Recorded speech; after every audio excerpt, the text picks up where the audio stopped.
जन्माष्टमी पर फोड़ी मटकी, उमड़ा आस्था का सैलाब। कोट सोलंकियान में मनाया कृष्ण जन्मोत्सव। संवाददाता जगदीश शर्मा, कोलरपाली, राजस्थान। कोलरपाली, शनिवार को जिले के देसूरी उपखंड क्षेत्र के कोट सोलंकियान गांव में कृष्ण जन्मोत्सव पर कान्हा की मक्खन मिश्री वाली दही की मटकी फोड़ी गई।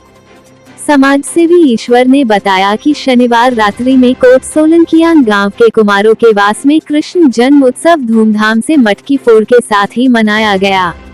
इस अवसर पर गांव के हितेश, राहुल, जितेंद्र, चंपालाल, सीताराम बाबू के साथ ही सैकड़ों ग्रामीण श्रद्धालु मौजूद थे। पाली से जगदीश शर्मा, कोलर की रिपोर्ट।